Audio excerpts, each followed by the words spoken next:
So oftentimes we think of the gospel as something that is really simple to explain. When I talk to people, they usually tell me it's something to do with Jesus saving us from our sins, and that then we get to go to heaven.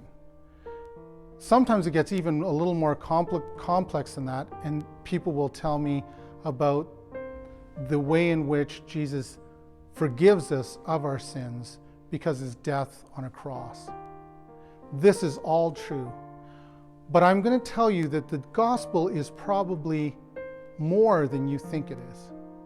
It's not just that I get to get saved and have this personal relationship with Jesus. The gospel encompasses a much grander story. And it starts with creation. God created us. And then something wrong happened, which was the fall. Adam and Eve disobeyed God, and sin entered humanity. But it didn't just enter humanity. All of creation suffered.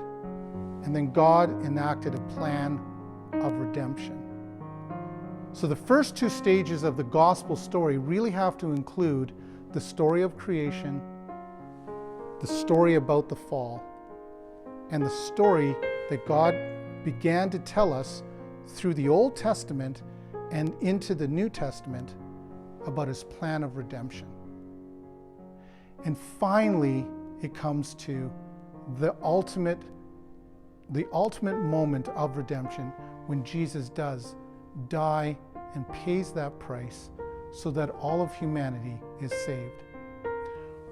But Paul tells us that all of creation is groaning in anticipation for the coming of the sons of men.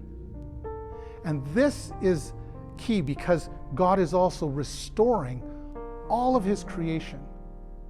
And that is the gospel story. It's creation, the fall, redemption, and restoration.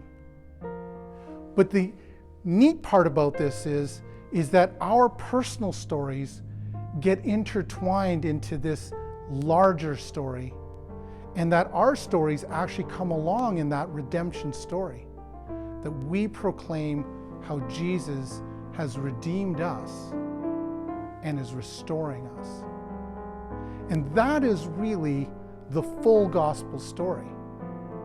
It's that we are becoming, and the earth in it and everything in it is becoming restored to what God initially intended.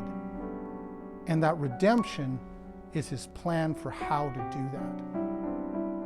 And that's the gospel, only bigger. So as we begin to look through what the gospel is and how to articulate the gospel through this week, we're going to look at each one of those segments: creation, fall, redemption, and restoration. I'll see you next time.